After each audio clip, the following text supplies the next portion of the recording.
Saya menilik dari kata-kata OJK sekarang ini, investasi bodong, ya pasti bohong. Yang menonton video ini, ada baiknya saya memberikan edukasi sedikit bagi Anda yang mudah tergiur oleh keuntungan cepat, mudah tergiur oleh seolah-olah bisnis yang menjanjikan. Nah, semoga video singkat ini memberikan Anda sebuah gambaran.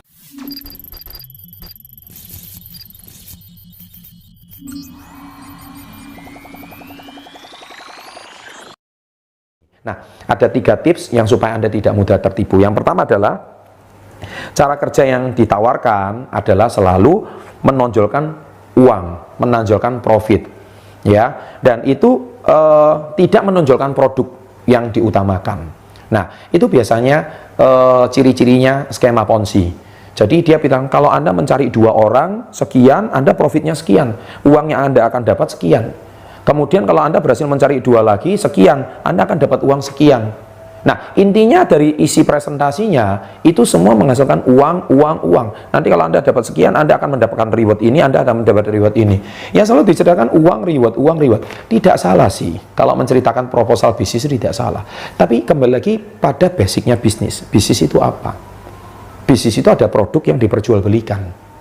Ya, namanya produk itu harus memberikan manfaat pada konsumen.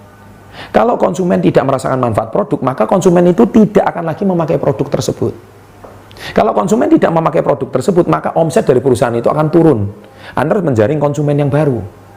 Nah, tetapi skema Ponzi ini tidak terlalu mengutamakan produknya, tapi yang diutamakan adalah perekrutan anggotanya atau perekrutan orang baru. Nah, jadi dia produk itu mungkin dibahas cuman sekilas, tapi dia tidak membahas tentang benefit dari produknya. Padahal bisnis yang benar itu selalu menceritakan benefit produknya. Kita perhatikan juga banyak kok bisnis sekarang berjalan. Kita lihat seperti perusahaan retail, ya kan, sektor real. Mereka tidak pernah menceritakan iming-iming bisnis yang besar. Tapi mereka selalu menjual barang. Toko alat tulis ya dia menjual alat tulis. Toko makanan ya dia jual makanan gitu loh. Tidak perlu mereka menjelaskan skema Ponzi. Anda jual makanan saya, besok narik 2 orang, 2 orang narik 2 orang lagi, nanti saya kasih bonus sekian. Nggak perlu. Kalau makanannya dasarnya enak, ya udah, makanan itu akan dipromosikan dengan sendirinya tanpa ada imbalan, tanpa ada iming-iming. Tapi ciri-ciri orang yang selalu ya menggunakan skema Ponzi adalah iming-imingnya uang yang besar. Dan ini yang tertarik justru adalah orang yang tidak punya pengetahuan finansial yang baik. Orang yang tidak punya edukasi finansial yang baik, dan orang yang sedang bermasalah dan celakanya paling parah adalah orang Indonesia tidak punya uang tapi berani bermain di skema Ponzi. Sampai dia harus menggadaikan sawahnya, menggadaikan rumahnya, menjual sapinya. Aduh, parah banget, ya kan? Sampai harus meminjam uang loh di bank hanya untuk ikuti investasi yang menggiurkan. Ditawarkan seperti ini, padahal ujung-ujungnya investasi bodong. Dan ini sudah meresahkan masyarakat Indonesia, bahaya sekali. Nah, jadi ciri-cirinya kalau bisnis yang benar adalah mengutamakan penjualan produknya, bukan mengutamakan perekrutan orangnya. Ya, Anda cari orang. Nah, ini betul-betul Ponzi scheme atau skema Ponzi. Nah, Indonesia itu mudah sekali ditipu hal-hal seperti ini. Ya, nah, jadi itu yang pertama. Yang kedua, Anda checklist di OJK. Anda, ya, Otoritas Jasa Keuangan. Anda cek aja. Di situ sudah jelas kok OJK. Sekarang pemerintah informasinya. Jadi Anda harus cek di sana. Kalau Anda ditawarkan satu skema yang menarik, proposal yang menarik, cek dulu di OJK. Ada nggak list company-nya? Kalau list company-nya termasuk daftar larang OJK, jangan ikut. Jangan-jangan nanti reputasi Anda nggak baik. Kenapa reputasi Anda bisa nggak baik? Karena Anda sudah mengajak orang itu percaya karena Anda, bukan percaya sama perusahaan. Orang itu percaya apa yang Anda ceritakan. Akhirnya nama Anda yang buruk, perusahaannya hilang. Anda mau kemana?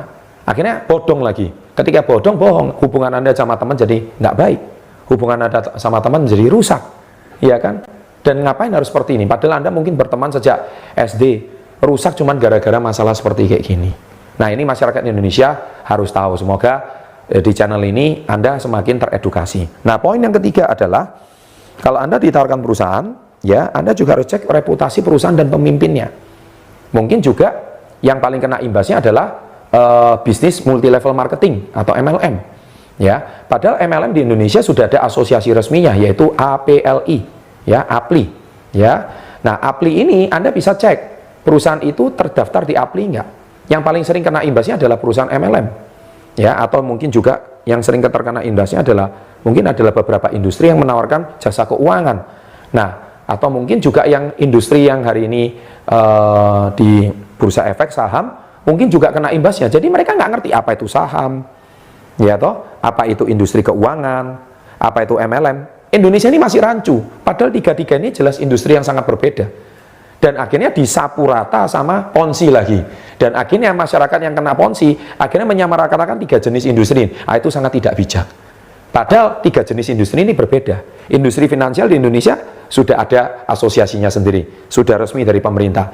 Industri saham di Indonesia juga sudah terdaftar di bursa efek. Itu sudah sangat jelas. Industri MLM sudah ada di APLI. Nah, itu semuanya sudah sangat jelas. Dan itu berbeda banget sama ponzi. Ya. Nah, mungkin tetapi seringkali yang saya sangat jengkel, wartawan-wartawan itu menulis di media cetak, surat kabar, televisi, memberitakannya bahwa yang dijalankan skema MLM, yang dijalankan skema ini.